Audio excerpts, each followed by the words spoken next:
Ibrahim Ahmed, we'll speak to you now. You're the head of programs in Afghanistan for Islamic Relief Worldwide, joining us from Kabul. How are search and rescue efforts going? Yeah, it is difficult for the organization here to respond to this earthquake. It's difficult for us also to access the area. So for Islamic Relief, we are working in Nangahar, we are working in Kunar, which affected by this earthquake. Immediately, we deploy our health team to the Norgal district, an area which called Yorgal. But unfortunately, this area, no one is able to access it. The only way to take the people affected is by volunteer from the community, where they are taking those affected people by foot for 3 hours till they arrive to the clinic established by Islamic Relief, where we are providing treatment to the injuries and providing support and food to those volunteers whom they are working on this. So it is very difficult. It's difficult for for everyone is working in humanitarian to respond to that. Very difficult. And one of these difficulties also because this area was hit with flash flood, landslide even before the earthquake just a few days ago. So this is make it very difficult. Currently, we cannot even understand what is the exact number of the people affected. I think that there are some areas affected by this earthquake where no one able to reach out as of this time.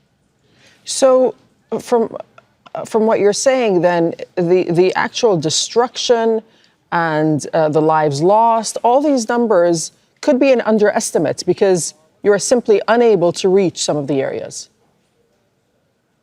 Yes, so far the confirmed number is more than 800 people have been killed and 2,500 injuries, but the number keep being increasing. If there are areas where no one able to access, then we are expecting to receive more numbers. And the critical issues, if we didn't manage to reach to these areas immediately, then even the number will be increased. Those injuries, they are an area which the whole villages collapsed. And in some areas, the whole families died and others are injured. So if we didn't manage to reach out to them, also the number will increase and this will be more. What are the challenges that you're facing in order to reach these areas? The key challenges is the geographical area. Actually, it's a mountains area. There is no infrastructure. Even before this situation, some areas we are reaching just only by foot. We are not able to use the cars or any other means. Now with the flood, with the collapse of all the villages, with the landslide, we are not able to access. There are some areas which is accessible by helicopter. They are evacuating the injuries, but this is not accessible also for all areas. So main things is the access to the areas. The second one is the available resources. Now the available resources with the organization in Afghanistan is very limited after the funding shortfall. So if we were having more resources, maybe we would have reached to more people immediately and support them to survive and treat those injuries. With these resources, we are struggling to respond. What do people desperately need the most right now? The first thing is the health support, because there is a lot of injuries, a lot of people whom they are in need for this one, and it's mountains area. The second one is the shelter.